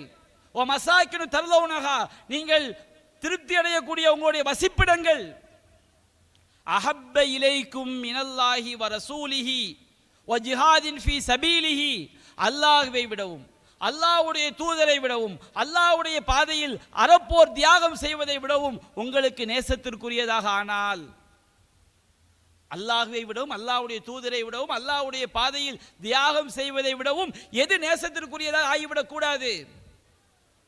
நம்முடைய பெற்றோர் நேசத்திற்குரியதாக ஆகிவிடக் கூடாது. பெற்றோர்கள் அல்லாஹ்வை மார்க்கத்திற்கு மாற்றமாக சொன்னால் கட்டுப்படாதே. உன்னுடைய பிள்ளைகள் அல்லாஹ்வுடைய மார்க்கத்திற்கு மாற்றமாக சொன்னால் கட்டுப்படாதே. உன்னுடைய சகோதரர்கள் அல்லாஹ்வுடைய மார்க்கத்திற்கு மாற்றமாக சொன்னால் கட்டுப்படாதே. உன்னுடைய மனைவியை சொன்னால் கட்டுப்படாதே. உன்னுடைய உறவினர்கள் சொன்னால் கட்டுப்படாதே. உன்னுடைய செல்வத்திற்காக மார்க்கத்தை இழந்து விடாதே. உன்னுடைய வியாபாரத்திற்காக மார்க்கத்தை துறந்து விடாதே. உன்னுடைய நிம்மதியான வாழ்க்கைக்காக மார்க்கத்தை இழந்து விடாதே. மார்க்கத்தை இழந்தால்தான் இவற்றையெல்லாம் நீ அடைய முடியும் என்று சொன்னால் உனக்கு மார்க்கம் தான் பெரிது. இவையெல்லாம் அஹப்ப இலைஹி மினல்லாஹி வ ரசூலிஹ், அல்லாஹ்வை விடவும், அல்லாஹ்வுடைய தூதரை விடவும், வ ஜிஹாதின் ஃபீ சபீலிஹ், அவனுடைய பாதையில் தியாகம் செய்வதை விடவும் உனக்கு நேசத்திற்குரியதாக இருந்தால், அல்லாஹ் கேட்கிறான், ஒரு பெண்ணுக்காக நான் மதம் மாறி செல்வேன், ஒரு பெண்ணுக்காக தந்தையை பகைப்பேன், எந்த கற்பொழுக்க மிக்க நேசமா? திருமணத்திற்கு முன்பாக இவன் ஒரு பெண்ணை நேசித்து விட்டான், அதற்காக ஒரு பெண்ணுக்காக நான் என்னுடைய குடும்பத்தை துறப்பேன், எனக்கு மார்க்கத்தை துறப்பேன், கோயிலில் போய் கல்யாணம் செய்வேன், சர்ச்சில் போய் திருமணம் முடிப்பேன். எனக்கு இன்றைக்கு பார்க்கிறோம், இஸ்லாம் என்ற பெயரிலே வாழக்கூடிய பெண்கள், எனக்கு காதல் தான் பெருசு. எங்கே போய் போலீஸ் ஸ்டேஷனில் போய் அவளுக்கு காதல் தான் ரொம்ப பெருசாம். அந்த கயவன் கல்யாணம் என்ற பெயரில் கல்யாணம் முடிச்சு ஒரு மாதம் ஒரு வருஷம் திருப்பி அனுப்பிடுவான், வயிற்றுல பிள்ளையோடு வந்து நிற்பா, காலமெல்லாம் அந்த குடும்பம் சீரழியும். அதற்கு முன்பாக இதையெல்லாம் தெரிவதற்கு முன்பாக சொல்லுவேன், எனக்கு காதல் தான் ரொம்ப பெருசு, காதல் இல்லையே வாழ்க்கை இல்லை, மணந்தால் மகாதேவி இல்லையேல் மரணதேவி, முடிச்சா அவளோடு தான் வாழ்வேன். அப்படி ஒரு நேசத்தை இஸ்லாம் சொல்லவில்லையே. இஸ்லாம் இப்படி ஒரு நேசத்தை சொல்லுதா? யாரு மௌத்தானாலும் சரி 3 நாளைக்கு மேல் துக்கம் அனுஷ்டிக்காதே என்று சொன்ன மார்க்கம் நம்முடைய இஸ்லாமிய மார்க்கம். உன்னுடைய இறைவனை நீ நேசிக்க வேண்டும் என்று சொன்ன நம்முடைய மார்க்கம் இஸ்லாமிய மார்க்கம். அல்லாஹ் கேட்கின்றான், அல்லாஹ்வை விடவும், அவனுடைய தூதரை விடவும், இறைவனுடைய பாதையில் ஜிஹாத் செய்வதை விடவும் உங்களுக்கு நேசத்திற்குரியதாக இருந்தால் ஃபதரப்பசு, நான் அப்படித்தான் நேசிப்பேன், எனக்கு காதல் தான் பெருசு, எனக்கு எதுவுமே பெருசு கிடையாது, விரும்பிய அவனை மணந்தால் போதும், நான் விரும்பிய அவளை மணந்தால் போதும், இப்படியே போச்சுன்னு வச்சுக்கிடுங்க. அல்லாஹ் சொல்றான், ஃபதரப்பசு, காத்திருங்கப்பா, வெயிட் பண்ணுங்க, ஹத்தா யத்தி அல்லாஹு பி அம்ரி, அல்லாஹ் தன்னுடைய கட்டளையை கொண்டு வருவான். இன்னல்லாஹ லா யஹ்தில் கௌமல் ஃபாஸிகின், அல்லாஹ் பாவிகளான கூட்டத்திற்கு நேர்வழி காட்ட மாட்டான். வ மினன் நாஸி மன் யத்தஹிது மின் தூனில்லாஹி அன்தாதை யுஹிப்பூனஹும் கஹுப்பில்லாஹ், மனிதர்களில் சிலர் இருக்கிறார்கள் அல்லாஹ்வை நேசிப்பதை போன்று மனிதர்கள் சில இணை கடவுள்களை உண்டாக்கி வைத்துக் கொண்டு அவர் நேசிக்கிறாங்க. ஆனா உண்மையான ஈமான்தாரிகள் எப்படி இருப்பார்கள்? வல்லதீன ஆமனு அஷத்து ஹுப்பலில்லாஹ், உண்மையான ஈமான்தாரிகள் அல்லாஹ்வை தான் மிக அதிகமாக நேசிப்பார்கள். அல்லாஹ் சொல்லி காட்டுகின்றான். இந்த மாதிரி இறை நேசத்தை விட ஒன்றை நாம் நேசமாக கருதினால் என்னவாகும்? எல்லா வல்லமையும் அல்லாஹ்விற்கு தான் சொந்தம், அல்லாஹ் தான் எல்லாவற்றின் மீது ஆற்றல் மிக்கவன். அவனை நாம் நேசித்திருக்க வேண்டுமே, அவன் மீது நான் பாசம் வைத்திருக்க வேண்டுமே, அவனுடைய கட்டளைக்கு நான் கட்டுப்பட்டிருக்க வேண்டுமே, அவனுக்காக நான் தியாகம் செய்திருக்க வேண்டுமே, அவன் சொன்ன வழி நடந்திருக்க வேண்டுமே என்று பாவி கதறுவான். அன்னல் குவ்வத்தலில்லாஹி ஜமீஆ, எல்லா ஆற்றலும் அல்லாஹ் ஒருவனுக்கு தான் சொந்தம் என்பதை அவன் அறிந்து கொள்வான் என்று அல்லாஹ் குறிப்பிடுகின்றான். அன்பிற்குரிய சகோதரர்களே, நேசம் என்பது இஸ்லாத்தை விட ஒரு பெரிய நேசம் வந்துவிட்டால் அவன் ஒரு மூமினாகவே இருக்க முடியாது. நான் குர்ஆனை ஏற்றுக்கொண்ட இளைஞர்களுக்கு சொல்கிறேன், சுன்னாவை ஏற்றுக்கொண்ட இளைஞர்களுக்கு சொல்கிறேன், அல்லாஹ்வையும் அல்லாஹ்வுடைய தூதரையும் ஏற்றுக்கொண்ட நம்முடைய இஸ்லாமிய சமுதாயத்தின் இளைஞர்களுக்கு சொல்கிறேன், இந்த காதல் என்ற பெயரிலே நீங்கள் வழிகேட்டதை விழப் போகிறீர்களா? இன்றைக்கு அதைத்தானே வழிகேட்டர்கள் சினிமா என்ற முறையிலே சினிமாக்களிலே போதிக்கிறார்கள். அதைத்தானே இஸ்லாத்திற்கு எதிராகத்தானே இந்த காதல் என்ற வார்த்தை உபயோகிக்கப்படுகிறது. நபிகள் நாயகம் சொன்னார்கள், சஹீஹுல் புகாரியிலே பதிவு செய்யப்பட்டிருக்கிறது, ஃபவல்லதி நஃப்ஸி பியதி, என்னுடைய உயிர் எவனுடைய கையில் இருக்கிறதோ அவன் மீது சத்தியமாக, லா யூமினு அஹதுக்கும் ஹத்தா அகூன அஹப்ப இலைஹி மின் வாலிதிஹி வ வலதிஹி வன்னாஸி அஜ்மைன், உங்களுடைய பெற்றோரை விடவும் பிள்ளைகளை விடவும் உலக மக்கள் அனைவரை விடவும் நான் நேசத்திற்குரியவனாக ஆகாதவரை உங்களில் யாவரும் ஈமான் கொண்டவர் ஆக முடியாது, அல்லாஹ் மீது சத்தியமாக. நபிகள் சொல்றாங்க, என்னுடைய உயிர் எவன் கைவசம் இருக்க அவன் மீது சத்தியமாக. நபிகள் நாயகத்தை நாம நம்மை உயிரை விடவும் எல்லாவற்றை விடவும் நேசிக்காதவரை நம்ம உண்மையான ஈமான்தாரி ஆக முடியாது. நபிகள் நாயகத்தை நேசிப்பது என்றால் என்ன? ரசூலா காதல் கடிதம் எழுதுவதா? இன்னைக்கு இந்த வழிகேட்டர்கள் படிக்கிறாங்களா இல்லையா? மௌலுதை நாங்கள் படிச்சுட்டா ரசூலாவை நேசிக்கிறோம், அதுவா நேசம்? மௌலுது ரசூலா நாயகமே நபி நாயகமே என்று பாட்டு படிப்பதா நபிகள் நாயகத்தை நேசிப்பது? நபிகள் நாயகத்தை நேசிப்பது என்று சொன்னால் அவர்கள் கொண்டு வந்த மார்க்கத்தை நாம் பின்பற்றுவது, அதில் உறுதியாக இருப்பது. நபிகள் நாயகம் சொன்னார்கள், சலாசுன் மன் குன்ன ஃபீஹி வஜத ஹலாவத்தல் ஈமான், காதல் தான் பெரிது என்று இன்றைக்கு கற்பொழுக்கம் இல்லாத அந்த நேசத்திற்கு காதல் என்று பெயர் வைக்கிறார்களே, அந்த இளைஞர்களை பார்த்து கேட்கிறேன், இந்த ஹதீஸை சிந்திச்சு பாருங்க. நம்ம ஈமானுடைய சுவையை உணர்ந்திருக்கிறோமா அல்லது குஃப்ருடைய சுவையை உணர்ந்திருக்கிறோமா? நம்ம உள்ளத்தில் இருப்பது இறை நிராகரிப்பினுடைய சுவையா அது ஈமானுடைய சுவையா? நம்முடைய உள்ளத்தில் இருப்பது தூய்மையான பாலா அல்லது தூய்மையான தேனா அல்லது சாக்கடையா என்பதை சிந்தித்து பாருங்கள். நபிகள் சொல்றாங்க, சலாசுன் மன் குன்ன ஃபீஹி வஜத ஹலாவத்தல் ஈமான், மூன்று தன்மைகள் யாரிடம் இருக்கிறதோ அவர்கள் ஈமானுடைய சுவையை உணர்ந்து விட்டார்கள். முதலாவது என்ன? ஐயகூனல்லாஹு வ ரசூலுஹு அஹப்ப இலைஹி மிம்மா சிவாஹுமா, அல்லாஹ்வும் அல்லாஹ்வுடைய தூதரும் அந்த இருவரையும் தவிர உள்ள அனைத்தையும் விட அவனுக்கு நேசத்திற்குரியவளாக இருக்க வேண்டும். நமக்கு நேசத்திற்குரியதாக இருக்குதா? நபிகள் நாயகம் சொன்னதை இந்த காதலுங்கிற பெயர்ல நாம் எப்படியெல்லாம் இறைவழியை நாம் நிராகரிக்கின்றோம், நபி வழியை நாம் நிராகரிக்கின்றோம். அல்லையும் இன்னைக்கு முஸ்லீம் ஊர்களில் என்ன ஒரு முசீபத் தெரியுங்களா? இன்றைக்கு சாயந்தரம் 5 மணிக்கு என்கேஜ்மெண்ட் முடியும். என்கேஜ்மெண்ட்னா நிச்சயதார்த்தம் முடியுதுன்னு வச்சுக்கிடுங்க. 6 மணிக்கு அந்த மாப்பிள்ளை பொண்ணுக்கு பேசலாம் வச்சுக்கிடுங்க. இன்றைக்கு பெண்கள் எவ்வளவு கேடுகட்ட மனநிலை இருக்கிறாங்கன்னு சொன்னோம்னா, எனக்கு அந்த மாப்பிள்ளை வேண்டாம். சமூகத்தில் என்கேஜ் 5 மணிக்கு முடிக்கணும்னு வச்சுக்கிடுங்க, 6 மணிக்கு அவன்கிட்ட ஃபோன் வரணும், அல்லது அவர்கள் வாட்ஸ்அப்பில் ஒருவரை ஒருவர் பார்த்து பேச வேண்டும். இவள் தன்னை அலங்கரித்து கொண்டு அவன் தன்னை அலங்கரித்து கொண்டு, அதை நான் இங்கே வர்ணிப்பதற்கு வரவில்லை, எப்படியெல்லாம் மார்க்கத்துடைய வரம்புகள் மீறி போகிறது என்று. உண்மையிலேயே பல ஊர்களில் இதுதான் நிலைமை. என்கேஜ்மெண்ட் முடியுது, ஒரு வாரத்தில் அந்த மாப்பிள்ளை வேண்டாம், அந்த பிள்ளை சொல்லுது, ஏம்மா என்ன பிரச்சனை? அவன் ஃபோனில் பேச மாட்டேங்கிறானா? மாப்பிள்ளை ஃபோனில் பேசலையா? சரி. திடீர் சில குடும்பங்களில் பார்த்தால் மாப்பிள்ளை இந்த நிச்சயதார்த்தம் செய்த பெண் வேண்டாம், என்ன பிரச்சனை? அந்த புள்ள ஃபோனில் பேச மாட்டேங்கான். கூப்பிட்டு வச்சு விசாரித்து பார்த்தோம்னா, மார்க்கம் என்று அந்நிய ஆண்களை பார்க்கக்கூடாதுன்னு சொல்கிறது. அதை நாங்கள் பின்பற்ற தப்புலாம். சில இடங்களில் அவன் சுண்ணாவை பின்பற்றக்கூடிய மாப்பிள்ளை கேட்குறான். சில இடங்களில் சுண்ணாவை பின்பற்றக்கூடிய அந்த ஒரு சில பெண்கள் கேட்குறாங்க, நான் திருமணத்துக்கு முன்பாக எப்படி பேசுவது, அவரை நான் நேசிக்கிறேன், மார்க்கம் சொல்லக்கூடிய அடிப்படையில் திருமணம் செய்ய வேண்டும் என விரும்புகிறேன், ஆனால் பேசினால்தான் மார்க்க ஒழுக்கங்களை மீறினால்தான் அவன் என்னை திருமணம் முடிப்பான் என்றால் இஸ்லாம் எங்கே அங்கீகரித்திருக்கிறது? இந்த சமுதாயம் சிந்திக்கிறதா? நாம் எங்கே சென்று கொண்டிருக்கிறோம்? இது மார்க்கம் அனுமதித்த ஒன்றா? இத்தகைய காதல் இது இஸ்லாம் அனுமதித்த ஒன்றா? இந்த அற்ப உலக இன்பத்திற்காக நாம் இஸ்லாமிய ஒழுக்கங்களை எல்லாம் மீறுவதா? நீ உன்னுடைய பிள்ளையோடு ஒரு அந்நியனை திருமணத்திற்கு முன்பாக பழக விடுகிறாயே, அவர்கள் மார்க்கத்துடைய எல்லா வரம்புகளையும் மீறுகிறார்களே. ஸ்கூட்டரில் ஒன்னா போறாங்க கல்யாணத்துக்கு முன்னாடி, இப்படியெல்லாம் நீ செய்கிறாயே. திருமணத்திற்கு முன்பாக அவன் மரணித்து விட்டால் அல்லது அந்த பெண்ணை வேண்டாம் என்று சொல்லிவிட்டால் அவர்கள் செய்த செயலெல்லாம் அது திருமணம் முடிச்சாலும் தப்பு தானே? திருமணத்துக்கு முன்பாக எவ்வளவு பெரிய அசிங்கத்தை இறை தூதர் காட்டிய நெறியை நாம் இந்த சமுதாயம் மீறக்கூடிய சமுதாயம் ஆக்கிவிட்டது. இதற்கெல்லாம் என்ன காரணம் தெரியுங்களா? இஸ்லாம் பற்றிய அறியாமை உள்ளத்தில் நிலைத்து விட்டது. சினிமா கூத்தாடிகளுடைய அந்த நிலை மைண்டுக்குள்ள அப்படியே ஊறி போய், சிந்தனையில் ஊறி போய் இருக்கு. அதான் 40 பேர் சாவு. செத்தாங்களா இல்லையா?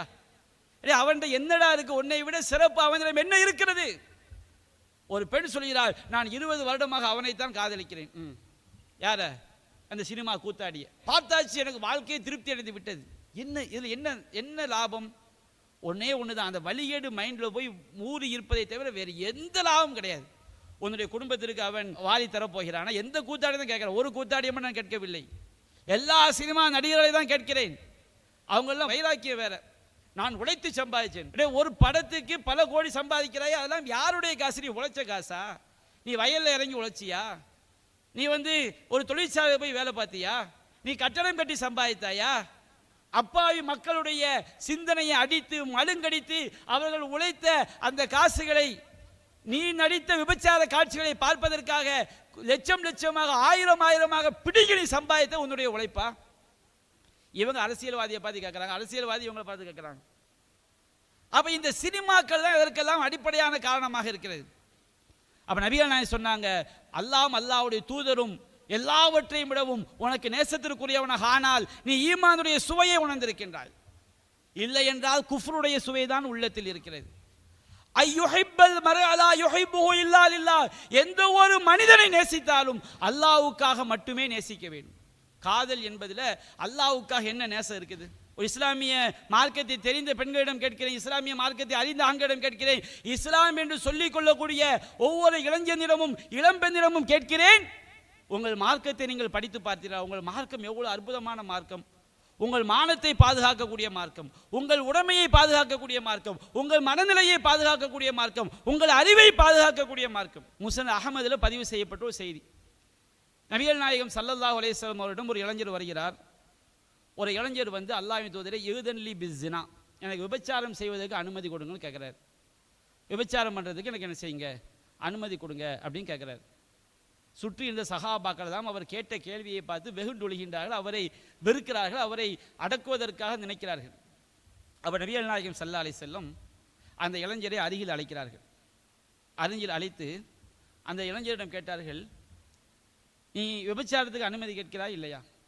அத்துஹிப்புஹு லி உம்மிக், இந்த விபச்சாரத்தை உன்னுடைய தாய்க்கு நீ விரும்புவாயா? அப்படி என்றால் உன்னுடைய தாயோடு இன்னொரு விபச்சாரம் செய்வதை நீ விரும்புவாயா? நபிகள் நாயகத்துடைய கேள்வி அந்த இளைஞரை நோக்கி. அவர் வல்லாஹி யா ரசூலல்லாஹ், அல்லாஹ்வின் தூதரே, அவ்வாறு யாரும், அல்லாஹ் மீது சத்தியமா யாரும் அப்படி விரும்ப மாட்டார்கள். நபிகள் நாயகம் சொன்னாங்க, அப்படித்தான் எந்த மனுஷனும் தன்னுடைய தாயோடு இன்னொரு விபச்சாரம் பண்ண விரும்புவானா? நபிகள் எல்லா மனுஷனும் அப்படித்தான், தாயோடு யாரும் விபச்சாரம் பண்ண விரும்ப மாட்டாங்க. அடுத்த நபிகள் நாயகம் கேட்டா, துஹிப்புஹு லி இப்னதிக், உன்னுடைய மகளோடு இன்னொரு விபச்சாரம் செய்வதை விரும்புவாயா? லா வல்லாஹி யா ரசூலல்லாஹ், அல்லாஹ்வின் தூதரே, இல்லை இல்லை, அல்லாஹ் மீது சத்தியமாக நான் அப்படி விரும்ப மாட்டேன். நபிகள் சொன்னார்கள், எந்த ஒரு மனிதனும் தன்னுடைய மகளோடு இன்னொரு விபச்சாரம் செய்வதை விரும்ப மாட்டான். ரோசம் கட்டவங்க இருக்கலாம், ஒரு முஸ்லிமை நான் சொல்கிறேன். நபிகள் நாயகம் கேட்டார்கள், அத்துஹிப்புஹு லி அம்மதிக், உன்னுடைய தந்தையின் சகோதரியோடு, தந்தையின் சகோதரி மாமிமார்கள் இருக்காங்களா இல்லையா, அவர்களுக்கு நீ விபச்சாரத்தை விரும்புவாயா? உன் தந்தையின் சகோதரியோடு இன்னொரு விபச்சாரம் செய்வதை விரும்புவாயா? லா வல்லாஹி யா ரசூலல்லாஹ் அத்துஹிப்புஹு லி உக்திக், உன்னுடைய சகோதரியோடு இன்னொரு விபச்சாரம் செய்வதை விரும்புவாயா? லா வல்லாஹி யா ரசூல், அல்லாஹ்வின் தூதரே அல்லாஹ் மீது சத்தியமாக நான் அப்படி விரும்ப மாட்டேன். நபி அலைஹிஸ்ஸலாம் சொன்ன யாரும் தன்னுடைய சகோதரியோடு இன்னொரு விபச்சாரம் செய்வதை விரும்ப மாட்டார்கள். அத்துஹிப்புஹு லி ஹாலதிக், உன்னுடைய தாயின் சகோதரியோடு இன்னொரு விபச்சாரம் செய்வதை விரும்புவாயா? லா வல்லாஹி யா ரசூலல்லாஹ், அல்லாஹ்வின் தூதரே நான் ஒருபோதும் அவ்வாறு விரும்ப மாட்டேன். நபி அலைஹிஸ்ஸலாம் சொன்னார்கள் எந்த ஒரு மனுஷனும் தன்னுடைய தாயின் சகோதரியோடு இன்னொரு விபச்சாரம் செய்வதை விரும்ப மாட்டார்கள். அப்படி என்றால் நீ யாரோடு விபச்சாரம் செய்வதற்கு அனுமதி கேட்கிறாயோ அவள் ஒருவனுக்கு தாயாக இருக்கலாம், அல்லது அவள் சகோதரியாக இருக்கலாம், இன்னொருவனுக்கு சகோதரியாக இருக்கலாம், இன்னொருவனுக்கு மகளாக இருக்கலாம், இன்னொருவனுக்கு தந்தையின் சகோதரியாக இருக்கலாம், அது இன்னொருவனுக்கு தாயின் சகோதரியாக இருக்கலாம். அப்ப நீ அதை உனக்கு நீ எதை விரும்புகிறாயோ அதைத்தானே இன்னொருவனுக்கும் நீ நினைத்து பார்க்க வேண்டும். நபிகள் நாயகம் செய்தார்கள். அல்லாஹ் அவருக்காக துவா செய், அல்லாஹும்ம தஹிர் கல்பா, இறைவா அவருடைய உள்ளத்தை பரிசுத்தப்படுத்து, வக்ஃபிர் தம்பா, அவருடைய பாவத்தை நீ மன்னிப்பாயாக. அதற்கு பிறகு அந்த நபிகள் நாயகம் துவாவிற்கு பிறகு அந்த இளைஞருடைய உள்ளத்தில் அந்த மாதிரி எண்ணம் வந்ததே இல்லை என்பது வரலாறு நமக்கு நபிமொழியிலே பதிவு செய்யப்பட்டிருக்கிறது. இப்போ நான் கேட்கிறேன், ஒரு அந்நிய பெண்ணுக்கு வாட்ஸ்அப்பில் நீ அனுப்புகிறாய் அல்லவா, மெசேஜ் அனுப்புகிறாய் அல்லவா, ஒரு அந்நிய பெண்ணுக்கு ஃபேஸ்புக்கில் மெசேஜ் அனுப்புகிறாயா அல்லவா, ஒரு அந்நிய பெண்ணுக்கு பின்னாடியே நீ செல்கிறாயா அல்லவா, கள்ளத்தனமாக அவளுடன் பேசுகிறாய் அல்லவா, அவளுடைய அந்தரங்கங்களை எல்லாம் நீ அறிய வேண்டும் என்று துடிக்கிறாய் அல்லவா, உன்னுடைய மாயவலையில் வீழ்த்த வேண்டும் என்று நினைக்கிறாய் அல்லவா. இதுபோன்று உன்னுடைய தாயோடு, உன்னுடைய சகோதரியோடு, உன்னுடைய மகளோடு, உன்னுடைய தந்தையின் சகோதரியோடு, உன்னுடைய தாயின் சகோதரியோடு, ஏன் உன்னுடைய மனைவியோடு இன்னொருவன் செய்வதை நீ விரும்புவாயா? இன்னைக்கு சில திருமணம் முடித்தவர்கள் கூட இந்த கேடுகட்ட காரியத்தை ஈடுபடுறாங்களா இல்லையா? திருமணம் முடித்த பெண்கள் கூட இது போன்ற அனாச்சாரங்களில் அந்நியர்களோடு தொடர்பில் இருக்கிறார்களா இல்லையா? இவர்களுக்கெல்லாம் நாம் கேட்கிற கேள்வி இதுதான். அப்படி என்றால் உன்னுடைய சகோதரி பத்தினியாக இருக்க வேண்டும், உன்னுடைய மகள் பத்தினியாக இருக்க வேண்டும், உன்னுடைய தாயின் சகோதரி, தந்தையின் சகோதரி, இவர்களெல்லாம் பத்தினியாக இருக்க வேண்டும். நீ மட்டும் இன்னொருவள் அவள் தவறான பாதையில் செல்ல வேண்டும் என்று தவறான தொடர்பு வைக்க வேண்டும் விரும்பினால் உன்னுடைய உள்ளத்தில் ஈமான் எங்கே இருக்கிறது? நபிகள் நாயகம் சொன்னார் அல்லவா, லா யூமின் அஹதுக்கும் ஹத்தா யுஹிப்ப லி அஹீ மா யுஹிப்பு லி நஃப்ஸி, தனக்கு விரும்பக்கூடியதை, நேசிக்கக்கூடியதை தன்னுடைய சகோதரனுக்கு விரும்பாதவரை ஈமான்தாரி ஆக முடியாது சொன்னார்களே. அடுத்து திருமணத்துக்கு முன்னாடி இந்த காதல் சொல்லாங்களா இல்லையா? இது எவ்வளவு பெரிய பாவத்தில் இது கொண்டு போய் தள்ளுகிறது. நம்முடைய இஸ்லாம் என்பது வெறும் தொழுகை மட்டும்தான் இஸ்லாமா? நோன்பு மட்டும்தான் இஸ்லாமா? ஹஜ்ஜு மட்டும்தான் இஸ்லாமா? இஸ்லாம் என்றால் அது ஒழுக்கங்களையும் செயல்பாடுகளையும் எல்லாவற்றையும் உள்ளடக்கியதான் இஸ்லாம், குணநலன்களையும் உள்ளடக்கியதான் இஸ்லாம். வலது கையால் சாப்பிட வேண்டும் என்று இஸ்லாம் சொல்கிறது, நீ வலது கையால் சாப்பிடுவது இஸ்லாம். ஆடை அணியும் போது வெள்ளை நிற ஆடை அணிந்தால் அது இஸ்லாம். நபிகள் நாயகம் வெள்ளை நிற ஆடை அணியுங்கள் என்று சொன்னார்கள். தலைவாரும் பொழுது, செருப்பணியும் பொழுது, ஆடை அணியும் பொழுது முதலில் வலதுபுறத்தை அணிந்தால் அது இஸ்லாம். பல் துலக்குவது இஸ்லாம், பார்வையை தாழ்த்துவது இஸ்லாம், அமானியத்தை பேணுவது இஸ்லாம், நோன்பு பெருநாள், ஹஜ்ஜு பெருநாளை கொண்டாடுவது இஸ்லாம். ஒருவனுக்கு கொண்டாட்டம் என்பது காதலர் தினம் அல்ல, இஸ்லாம் சொல்லக்கூடிய கொண்டாட்டங்களை மட்டும் கொண்டாடுவதுதான் இஸ்லாம். ஒருவன் தன்னுடைய மனைவியின் வாயில் ஊட்டி விடுவது கூட இஸ்லாம். மனைவியோடு தாம்பத்தியத்தில் ஈடுபடுவது கூட நற்செயல் என்று இஸ்லாம் சொல்லி காட்டுகிறது. நமக்கென்று ஒரு கலாச்சாரம் இருக்கிறது, நமக்கென்று ஒழுக்கங்கள் அல்லாஹ் கற்றுத் தந்திருக்கின்றான், நமக்கென்று பண்பாடுகள் இருக்கிறது, நமக்கென்று அழகிய ஒழுக்க மாண்புகள் இருக்கிறது. ஒவ்வொரு மதத்தவனும் ஒவ்வொரு கொள்கையினரும் அவனுடைய பண்பாடுகளை, அவனுடைய கலாச்சாரத்தை தூக்கி பிடிக்கும் பொழுது நாம் நம்முடைய இறைவனிடமிருந்து கிடைக்கப்பட்ட இன்னதீன இன்தல்லாஹி இஸ்லாம், அல்லாஹ்விடத்தில் ஏற்றுக்கொள்ளப்பட்ட ஒரே மார்க்கம் இஸ்லாம், அந்த பண்பாடுகளை நாம் பேண வேண்டுமா இல்லையா? மன் தஷப்பஹ பிகௌமின் ஃபஹுவ மின்ஹும், யார் பிற சமுதாயத்திற்கு ஒப்பாக நடக்கிறானோ அவன் அவர்களை சார்ந்தவன். இஸ்லாம் தாடி வையுங்கன்னு சொல்லுது, மீசையை ஒட்ட நறுக்குங்கன்னு சொல்லுது. எதற்காக? ஒரு முஸ்லிம் என்றால் அவன் தனித்துவம் மிக்கவனாக இருக்க வேண்டும். சில மீசையை பெருசாக வைப்பான், நீ அப்படி செய்யாத, நீ மீசையை ஒட்ட நறுக்கு. தாடியை ஃபுல் நீ தாடியை வைத்துக்கொள். யகூதிகள் நசாராக்கள் அவருடைய ஆலயங்களில் செருப்பணிந்து தொழமாட்டார்கள். நீங்கள் பொதுவெளிகளில் தொழுதால் செருப்பணிந்து தொழுங்கள் என்று இஸ்லாம் சொல்கிறது. அவர்கள் துறவரத்தை காட்டுவதற்காக அவர்கள் காவிநிற ஆடை அணிகிறார்களா, நீ அணியாதே என்று இஸ்லாம் சொல்கிறது. அவர்கள் நோன்பு நோக்கும் பொழுது அவர்கள் சகல் சாப்பாடு சாப்பிடுவதில்லை, நீங்கள் சகல் சாப்பாடு சாப்பிடுங்கள் என்று இஸ்லாம் சொல்கிறது. ஆனால் நபிகள் நாயகம் சொன்ன முன்னறிவிப்பு,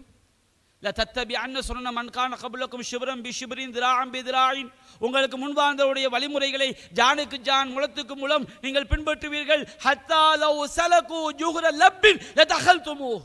அவர்கள் ஒரு உடும்பின் பொந்திற்குள் நுழைந்தாலும் நீங்கள் அதில் நுழைவீர்கள்.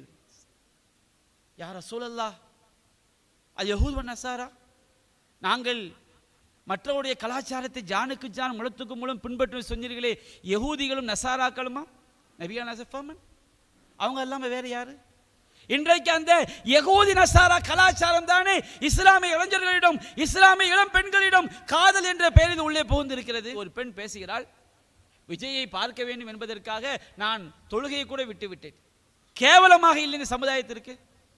இந்த சமுதாயத்துடைய இளைஞர்கள், மார்க்கம் தெரிந்த இளைஞர்கள், ஆண்களும் பெண்களும் உலமாக்களும் கவலைப்பட வேண்டிய வாக்கியமாக இது இல்லை.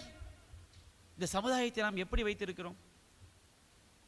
நாம் ஒவ்வொரு சூறாவை தொழுகையிலும் ஓதுகிறோமே, இஹ்தினஸ் ஸிராத்தல் முஸ்தகீம், இறைவா எங்களுக்கு நேரான பாதையை காட்டு. ஸிராத்தல் லதீன அன்அம்த அலைஹிம், நீ யாருக்கு அருள் புரிந்தாயோ அந்த மக்களுடைய பாதையை காட்டு. அவர்கள் கைரில் மக்தூபி அலைஹிம் வலல்லாலின், உன்னுடைய கோபத்திற்குள்ளானவர்கள், வழிகேடருடைய பாதையை காட்டி விடாதே என்று ஒவ்வொரு தொழுகையிலும் ஓதிக்கொண்டே இருக்கிறோமே. சுன்னத்தான தொழுகையிலும் ஓதுகிறோம், ஃபர்லான தொழுகையிலும் ஓதுகிறோம், ஜனாஸா தொழுகையிலும் ஓதுகிறோம். லா ஸலாத்த லிமன் லம் யக்ர பி ஃபாத்திஹத்தில் கிதாப், அதுவும் சூரா ஓதாத தொழுகை இல்லை.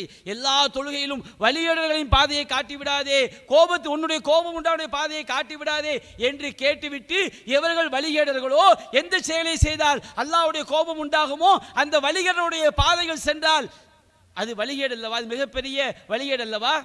இந்த சினிமா கூத்தாளிகளின் பின்னால் காதல், அவர்களை பார்த்து இந்த காதல் என்ற பெயரில் செல்வது எவ்வளவு பெரிய வழிகேடு. இது எப்படி முஸ்லிமாக இருக்க முடியும்?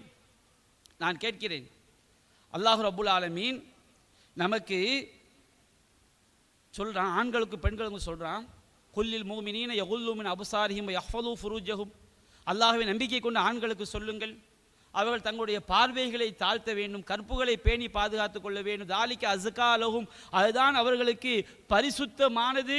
இன்னல்லாஹ் ஹபீரும் பிமா யஸ்னஊன், நீங்கள் செய்வதையெல்லாம் அல்லாஹ் அறிகிறான் என்று அல்லாஹ் சொல்ல. பார்வையை தாழ்த்து, ஹராம பார்க்காத, ஹராம கேட்காத, ஹராம நீ முடிந்த அளவுக்கு உள்ளத்தில் வரும், முடிந்த அளவுக்கு நீ அதை தடுத்துக்கொள்.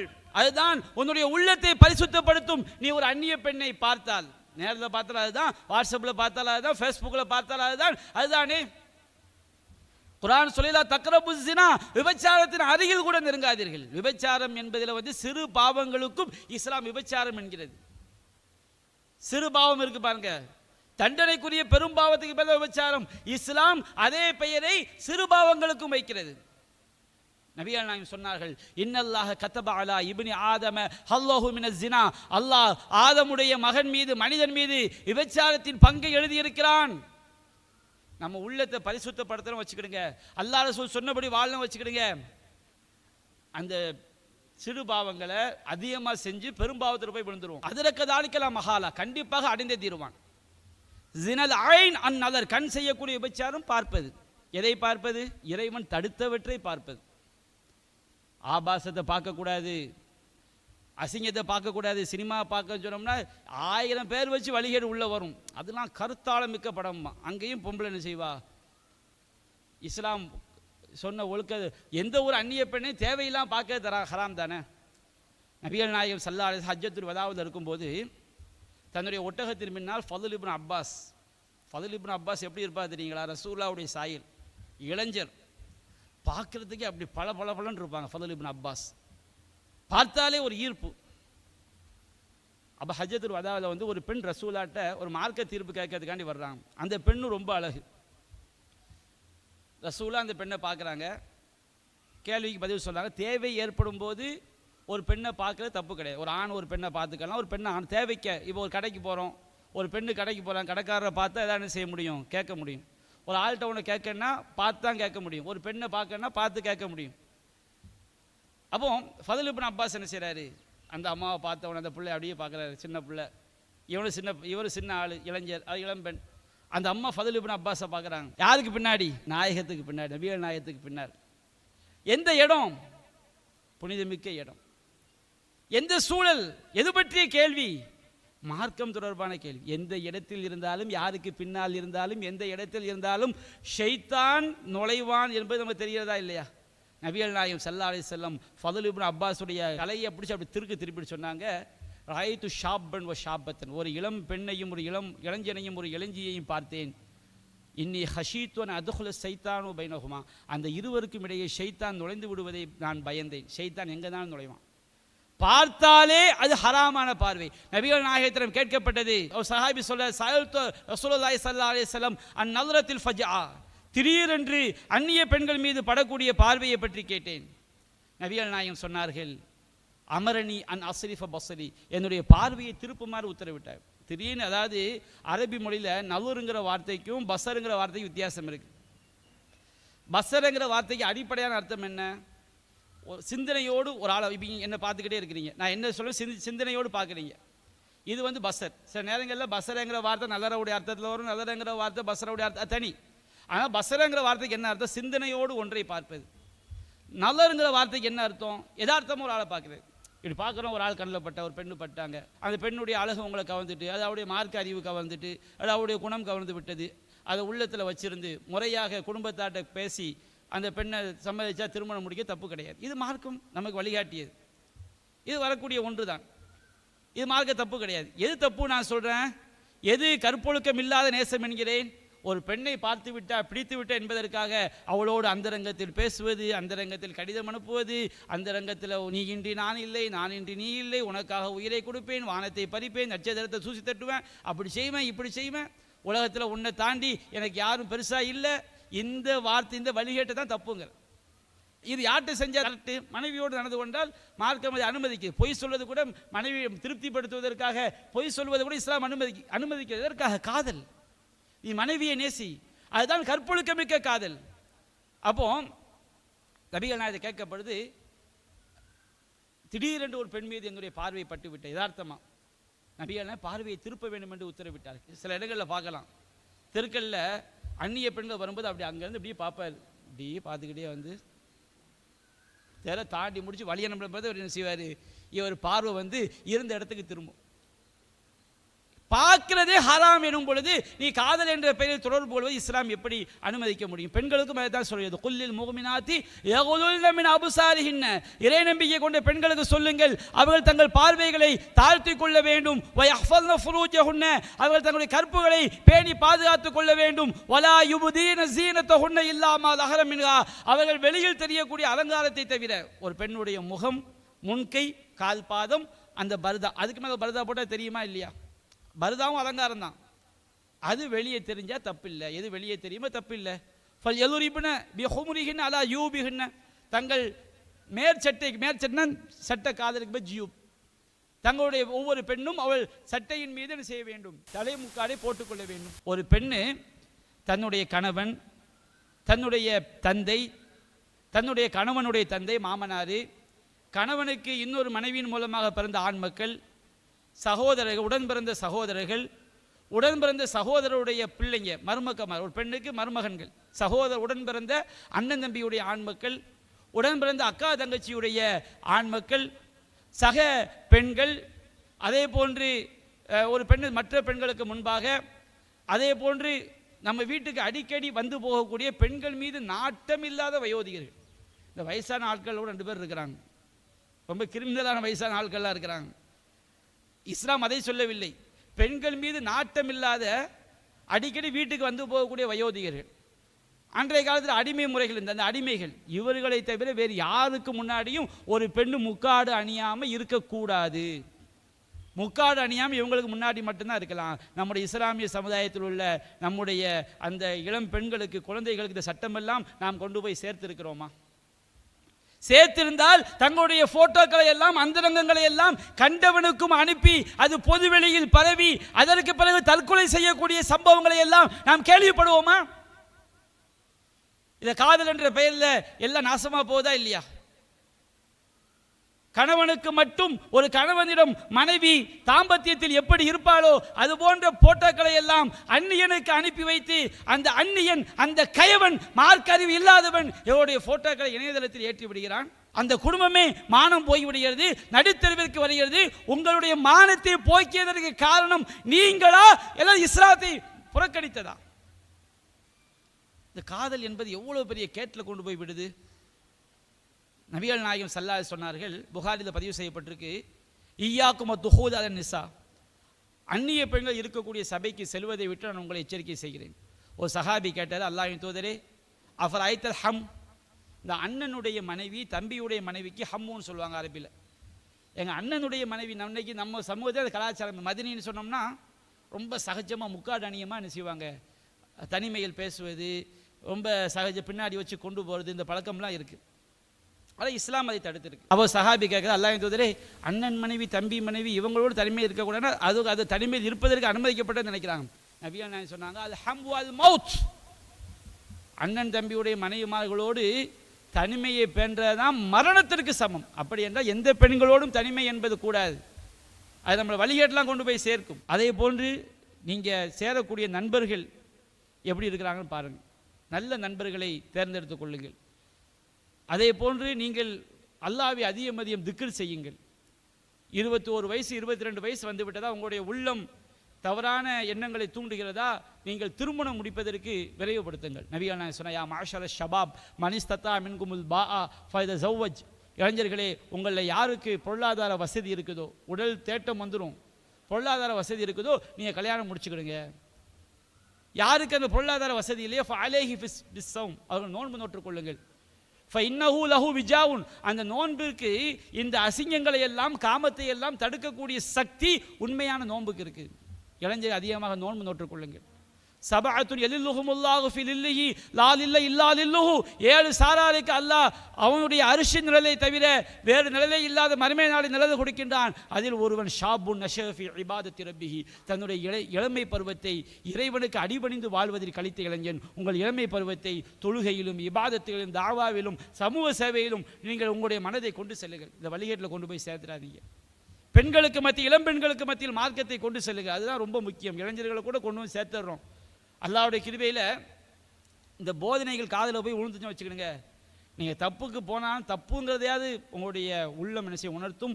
என்றாவது ஒரு நாள் அது நம்மை காப்பாற்றி விடும். அல்லாஹ் காப்பாற்றி. தப்பு செஞ்சிட்டோமா உடனே அல்லாஹ்ட்ட தௌபா செய்யுங்கள். தனிமையான இடங்களை தவிர்த்து கொள்ளுங்கள், ஆபாசங்களை தவிர்த்து கொள்ளுங்கள். அல்லாஹ்விடம் அல்லாஹுமையா முகல்லிபல் குலூப் சப்பித கல்பி அலாதின், அல்லாஹ்வே உள்ளங்களை புரட்டக்கூடியவனே, எங்களுடைய உள்ளங்களை உன்னுடைய மார்க்கத்தை நிலைபெறச் செய்வாய். அல்லாஹ் துஆ செய்யுங்க. ரப்பனா லா துஸி குலூபனா பஅத இத் ஹதைதனா, இறைவா எங்களுக்கு நேர்வழி காட்டிய பிறகு எங்களுடைய உள்ளங்களை சருக செய்து விடாதே என்று நீங்கள் அல்லாஹ்விடம் பிரார்த்தனை செய்யுங்கள். நாமும் பிரார்த்தனை செய்ய வேண்டும். அல்லாஹ் ரப்பல் ஆலமீன் உண்மையான இறை நேசமுடைய மக்களாக, இறைவனை இஸ்லாத்தை காதலிக்கக்கூடிய உள்ளங்களாக, அல்லாஹ்வை நேசிக்கக்கூடிய உள்ளங்களாக, இறை தூதரை நேசிக்கக்கூடிய உள்ளங்களாக, அவனுடைய மார்க்கத்தை அவனுடைய மார்க்க சட்டங்களை நேசிக்கக்கூடிய உள்ளமாக, கற்பொழுக்க மிக்க காதல் கொண்ட உள்ளமாக அல்லாஹ் நம் அனைவருடைய உள்ளத்தையும் ஆக்கி அருள் புரிவானாக என்று பிரார்த்தித்தவனாக என்னுடைய உரையை நான் நிறைவு செய்கின்றேன். வஆஹிரு தஅவானா அல்ஹம்துலில்லாஹி ரப்பில் ஆலமீன். அஸ்ஸலாமு அலைக்கும் வரஹ்மத்துல்லாஹி வபரகாத்துஹு. அல்லாஹு அக்பர், அல்லாஹு அக்பர்.